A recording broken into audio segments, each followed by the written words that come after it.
So, just to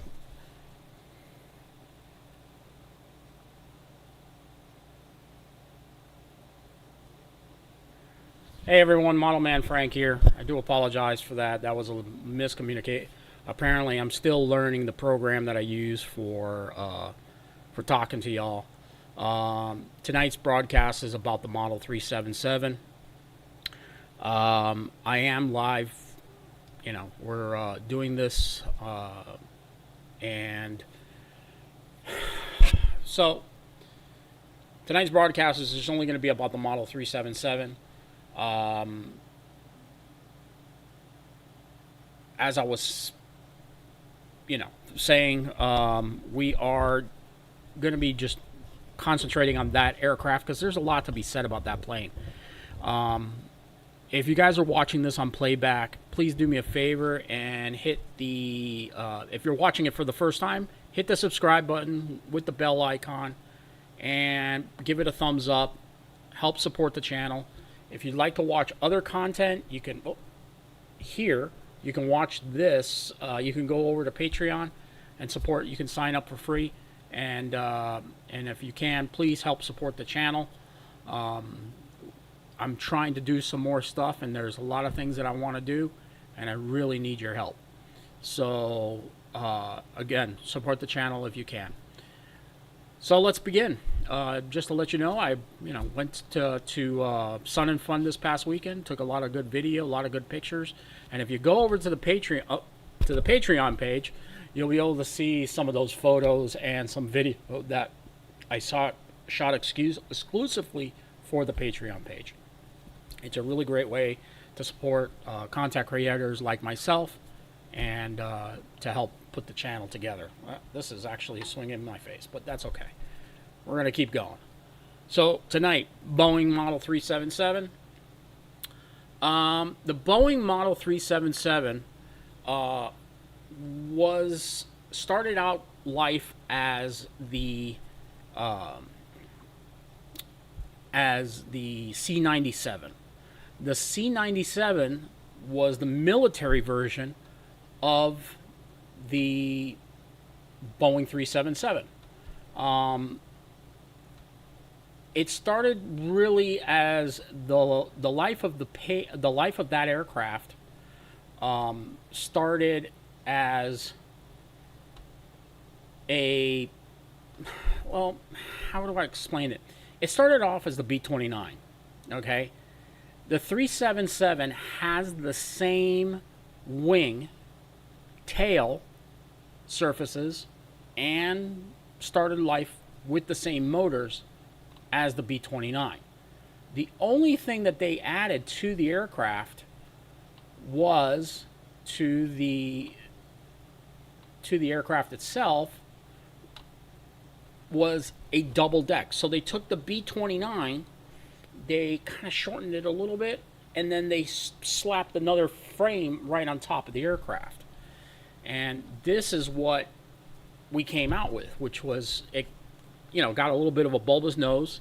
It doesn't have the same feature as the B-29, but the wings, the landing gear, the tail surface, and the wing itself are all the exact same. The only thing they really did change on the Model 377 is they also gave it a little bit more. They gave it also a cabin. So first flight of this aircraft was on June 8th, 1947. Okay, and June 8th of 1947, it was already 2 years after the war has ended, and Juan Trippe, just before that, went to Boeing and said, I want to make a luxury liner. And, he had the DC-7 and the DC-6, and in some cases the DC-4 and the 307 flying, but he wanted something more. So he went to Boeing and said, this is what I want. I want an aircraft that I can, have like a luxury liner style aircraft and to be pressurized. So that's why Boeing decided, we're going to make these aircraft for the military. We'll make some for the commercial market. So on June 8th, 1947, the C-97 flew, and then the Model 377 also flew because it was, again, the same aircraft. Max speed of this aircraft was 340 miles per hour. Okay, you could see as you look at the photo, it's a streamlined design. It was really made for flying in comfort. The aircraft was the very first double decker. Now, this is a double decker. This is before the 747 and the A380. So this was a first revolutionary design. The 314 wasn't a double decker. It had different classes, but it wasn't a real true double decker.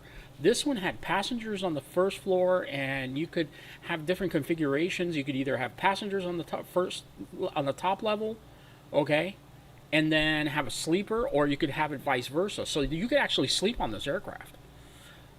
This aircraft was used for transcontinental travel from San Francisco to Honolulu or into Tokyo, into the Orient, or from New York's JFK, which was Idlewood Airport at the time, all the way to Europe. And with Europe rebuilding, there was a lot of nice things going on over in Europe. And, for honeymooners or anybody that wanted to do business overseas, this was the plane to fly on. So the passenger count on this aircraft when you had the sleeper berth. So you could either accommodate a sleeper berth on the lower decks, and then on the top decks it would be passengers, and then luxury style cabins. Or you could have it was a spiral staircase, just like on the 747 later on, and it was just the lap of luxury in this plane. So you had it was a romantic era of that time to be flying on a plane like this. You had a sleeper berth on the bottom, so it was set up. It was set up as a plane that you could use at all times. Let me see if I can get you guys a video here, a picture of what the aircraft looked like. So in a double-decker configuration, this was a double-decker configuration. Okay, you had the sleeper berths in the bottom section, and then you had passenger section also set up.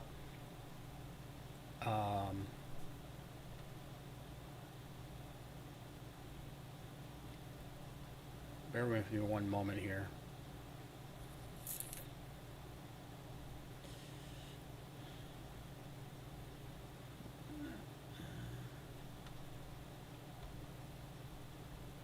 So,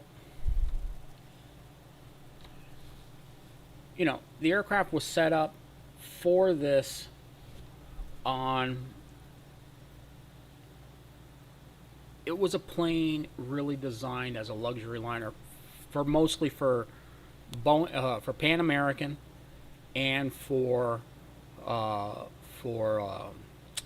BLAC, Transoceanic Airways, and later on American Airlines was also. Lufthansa had the aircraft, and so did Scandinavian Air. They had different configurations set up. So you had sleeper berths. This aircraft had an air conditioner on board, so if you were in a layover area and you were going to be staying on board the airplane, which most likely you were, the air conditioner on board the aircraft could, you could actually have that happen for you. Some of the later models had turbochargers on it. Gave it a little bit more of a boost. Again, this is the lap of luxury. At that time period, flying on a plane like this, you were going to be operating. You were dressed in your Sunday's best to fly. These were great planes to fly.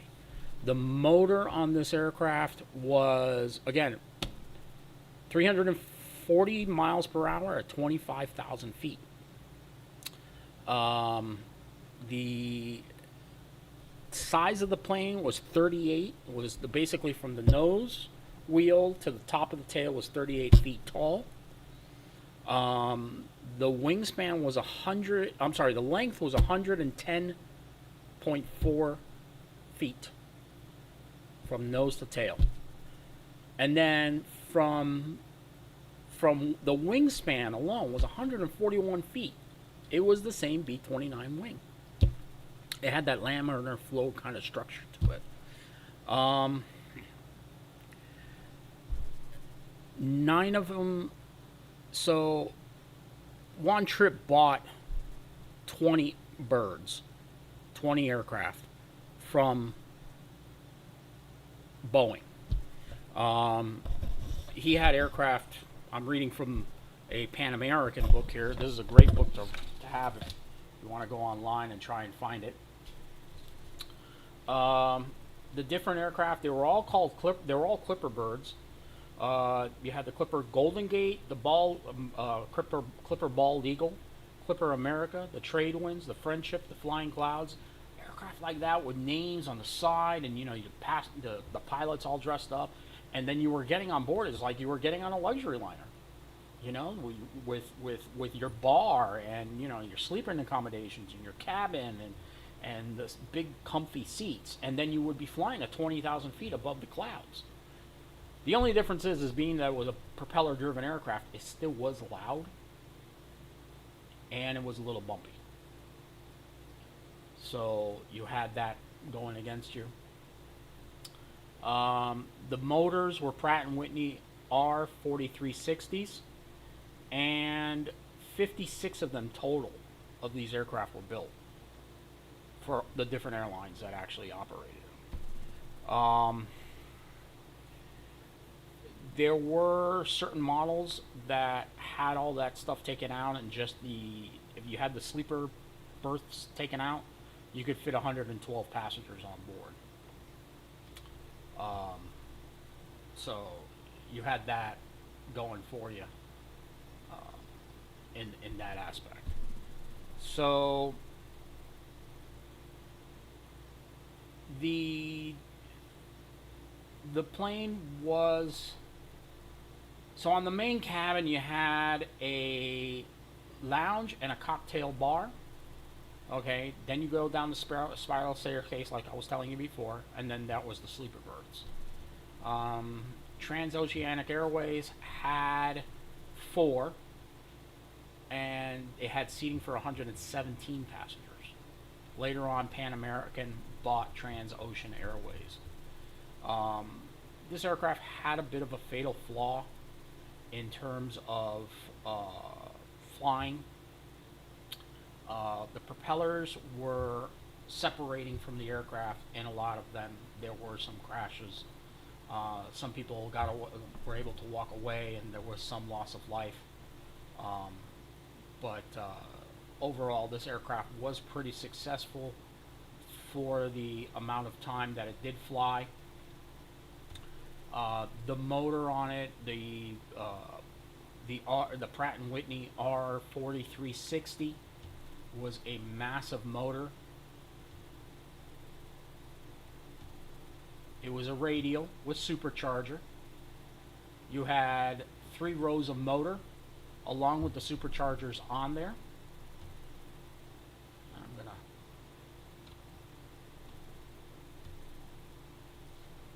Big motor. You can see the way to get into this plane. There was no air stairs. You didn't have an air stair. You had an air stairs. I'm sorry, and then you got in through. If you're looking at, let's see, use this finger. If you look right, just on the bottom half of the fuselage there's an air stairs. So you would get in through the bottom of the plane. And then you would take the spiral staircase up to the top level where you'd be sitting. This aircraft you could take off from San Francisco. You would fly to Honolulu, nonstop, of course. And then you could do Honolulu to Japan. There was no other stops in between because it was a long haul type of aircraft. Um, it was a long flight, not like today's Dreamliners. You know, you're almost flying at close to the speed of sound. Um, uh, you know, flying in a 30, 40,000 feet up above the ocean, and enjoying the flight in relatively comfort, quietness, um, or the 747s. Um, but this was a revolutionary aircraft. Um, Boeing operated the aircraft up until the 1960s, um, and by the time the propeller, this was like I said, the last of the propeller driven luxury liner style Boeing aircraft. Um, the models, Boeing was already developing the Model 80, which is the 70, which is later comes as 707. Um, the aircraft would be, uh, it that was a romantic time to fly when it came to flying airplanes like this. Excuse me. You were literally in the lap of luxury. You had a flight steward that was helping, or a flight attendant that was giving you a full course meal. Not today where they're throwing a bag of peanuts at you and, you know, telling you to catch. I mean, look at these. These were drawings. These were concept drawings. So there in that photo, you can actually see the spiral stair carts going up to the second floor. The seats were very wide, very comfortable, not like today's stairs, like you're sitting in a stadium. Um, the plane had uh, uh, uh, the lounge in the bottom. Some aircraft back then, you were smoking on board planes, so you would have a smoking lounge with a bar, and you still have room for baggage and things like that. The plane was a good airplane. It was later on, after Boeing got rid of the planes, they were used as cargo aircraft. You could carry a Jeep on board. The C-97 version flew for a very long time in the military. It flew through the Korean War, and it was used as a tanker. And this was the mainstay aircraft. Um, Once the Boeing 707s started to show up, this aircraft was retired and again put into the cargo area. Um, you know,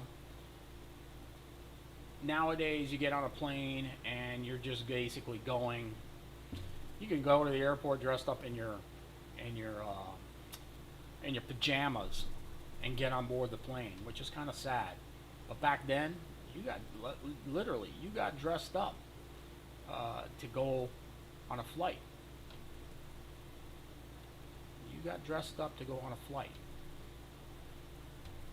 Here is a photo that I found, a list that I found of all the Clipper names and some of the Clipper names and what years they came out. If you go to, I'll put a link in the description box below, but you can go to the Pan Am Museum and find this list, and it'll show you a list of all the Clipper names of all the different aircrafts that are that Pan Am had. The Model 377 was a post-war production aircraft.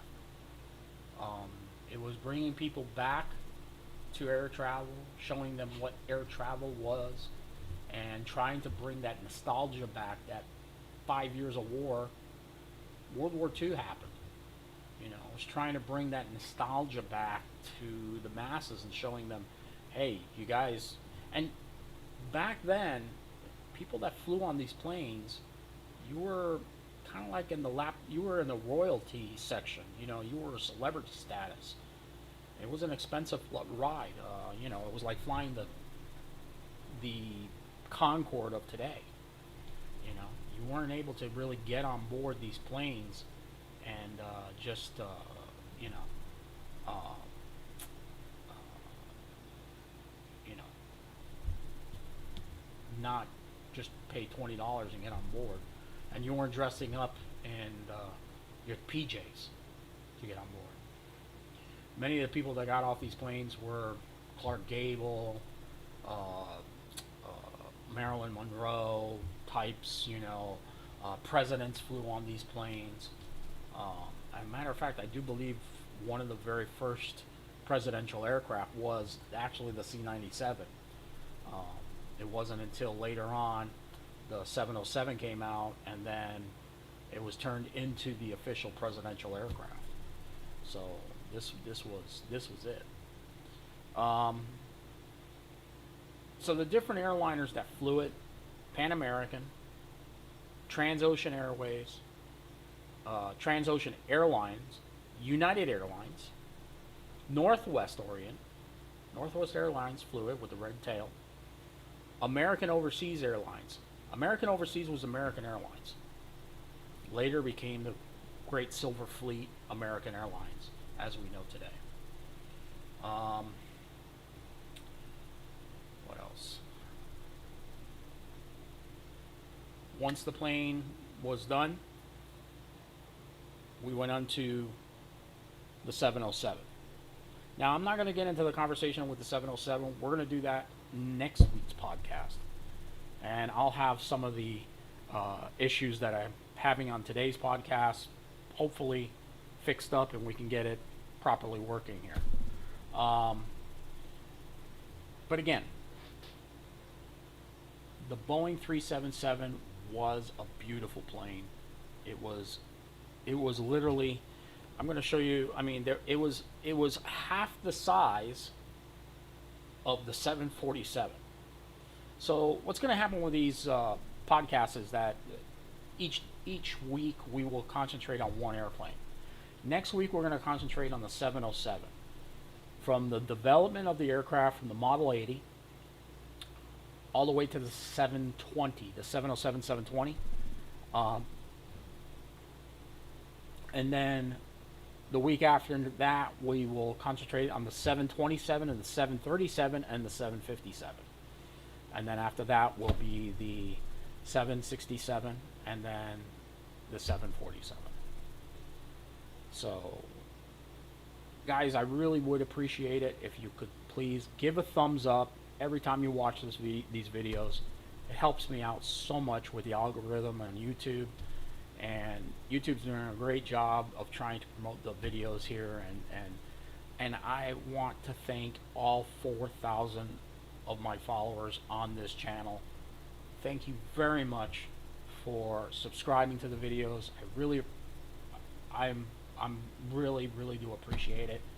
And if you could please leave a thumbs up for the video. If you're watching this on playback, I'm sorry I have a little bit of a problem today. I'm not able to read the comments, but if you do leave a comment in the comment section below. I will read it and I'll respond back to you. I respond to all my comments, and I like the comments also. But that is it for today's show. Next Sunday, 7:30 p.m., 4:30 p.m. Pacific time, 7:30 p.m. Eastern time. We'll be talking about the Model 707 Boeing airliner. We're going into the jet age. The 377 is going away. All the propeller aircraft that Juan Trippe and many of the other airlines will be fading those aircraft out and using them only on basically country-style flights within the country, and using them on short-haul flights because avgas. They're going to be moving into the jet age. We're going to be going into a lot of faster aircraft, and we're still going to be with the same type of customer base that they're going to hit, but they're going to be more people on board the planes. So, again, thank you very much for watching tonight, and I hope to see you guys on the next podcast. And again, have a good night. Model Man Frank out.